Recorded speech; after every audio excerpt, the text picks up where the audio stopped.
Hello there, dear honorable judges, and hello everyone. Before I start, please let me introduce myself. My name is Dyfan Kurnia. I'm 14 years old, and I'm from SMPN Negeri 1 Kayan, Hulu. Today, I will tell you a legendary story from West Kalimantan, Indonesia. And the title is The Story of Bujang Beji. Once upon a time, in the land of Sintang, West Kalimantan, Indonesia, there lived two leaders from a lineage of gods who possessed great powers, yet they had contrasting traits. The first was named Beji, also known as Bujang Beji. He was destructive, envious, and greedy. No one was allowed to possess knowledge, especially knowledge that surpassed his own powers. Consequently, he was not well liked by the local people, resulting in few followers. On the other hand, there was Temenggung Marubai, who was the complete opposite of Bujang Beji. He was kind-hearted, noble, and humble. Both leaders primarily earned their living by fishing, in addition to farming and gardening. Bujang Beji and his followers dominate the river at Simpang Kapuas, while Temenggung Marubai controlled the river at Simpang Melawi. The Simpang Melawi River was home to more diverse range and greater quantity of fish compared to the Simpang Kapuas River. It was no surprise that every day Temenggung Marubai caught more fish than Bujang Beji.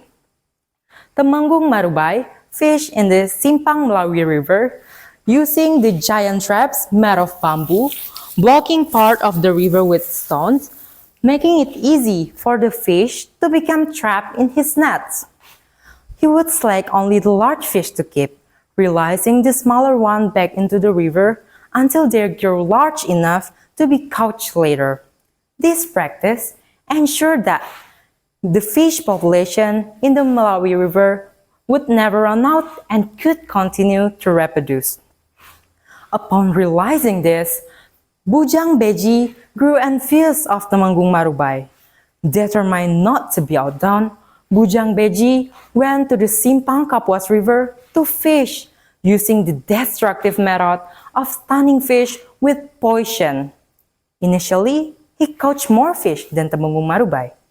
However, he did not realize that this method would eventually deplete the fish population in Kapuas River because it killed not only the large fish but also the smaller ones.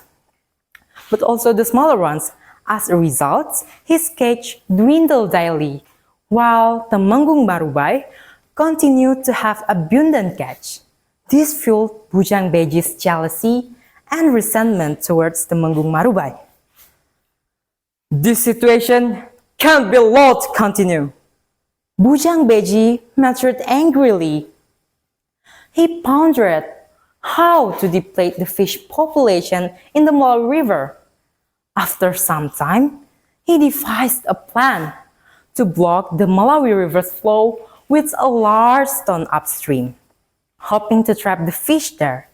After careful consideration, Bujang Beji decided to leave the peak of Bukit Batu in Nangasilat, Kapuas Hulu Regency. With his great powers, he carried the massive peak of Bukit Batu. However, the distance from Bukit Batu to the Melawi River source was considerable. So, he tied the peak with seven blades of reeds. During his journey to the Melawi River source, Bujang Beji suddenly heard the sound of women laughing at him. Unbeknownst to him, the goddesses in the heavenly realm had been observing his action. As he was about to reach the Kapuas Melawi Junction, he looked up. But before he could see the face of the loving goddesses, He accidentally stepped on a thorn that was poisonous. Ouch! Cried Bujang Beji as he yelped in pain.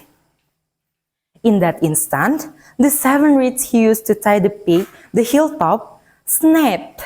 As a result, the pig of Bukit Batu fell and sank into a river area known as Jetak.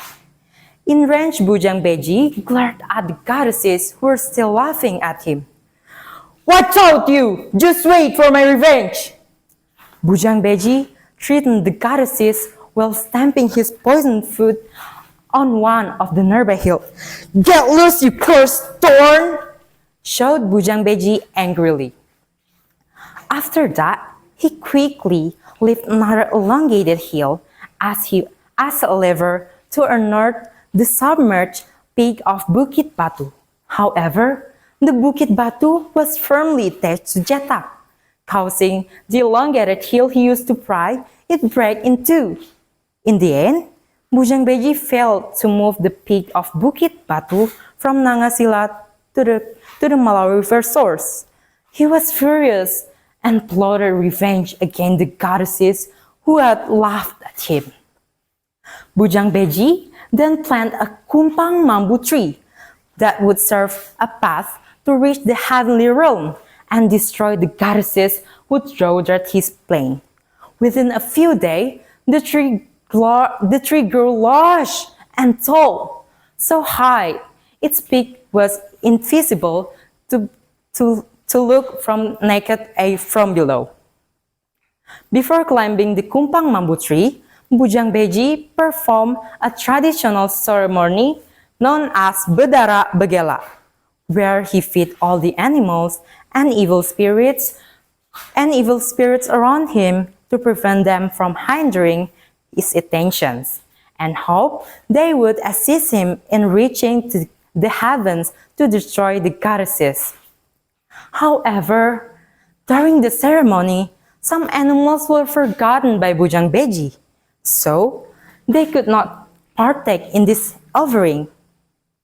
These animals were groups of termites and bears. They were furious and enraged. Feeling underestimated by Bujang Beji, they then held a meeting to discuss how to thwart Bujang Beji's plan to reach the heavens. "What should we do, King Bear?" asked the king of Sampo during the meeting. "Let's knock down that kumpang mambu tree," replied the king bear. "How do we do that?" asked the king of Sampo serious. "We'll all gnaw at the roots of the tree while Bujang Beji climbing it," explained the king bear. All participants of the meeting, both the termites and the bears, agreed with King Bear's suggestions. The next day, as Bujang Beji climbed the tree, they came in droves to gnaw at its roots. Due to their immense number, the tall and sturdy kumpang mambu tree began to sway. Just as Bujang Beji was to reach the heavens, a tremendous cracking erupted. Crack, crack, crack. Moments later, towering kumpang mambu tree collapsed along Bujang Beji. "Help! Help!" echoed Bujang Beji voice as he screamed for assistance. The tall tree crashed down at the headwaters of Kapuas Hulu River, specifically in Danau Luar and Danau Belida. Bujang Beji, who was torn off with the tree, died instantly. Thus, Bujang Beji's attempt to destroy the goddesses and the heavenly realm failed, while the Menggung Marubai was spared from the disaster from Bujang Beji had planned. According to legend, the body of Bujang Beji was fated by the surrounding people to be used as talisman power. Meanwhile, the peak of Bukit in Nangasilat, freed from Bujang Beji's burden, transformed into Bukit Kelam. The long shape used by Bujang Beji to unearth the peak became Bukit Luit. The hill where Bujang Beji feigned his anger after stepping on the poisonous thorn was named Bukit Rentap. The concluders of the legend of Kelam Hill.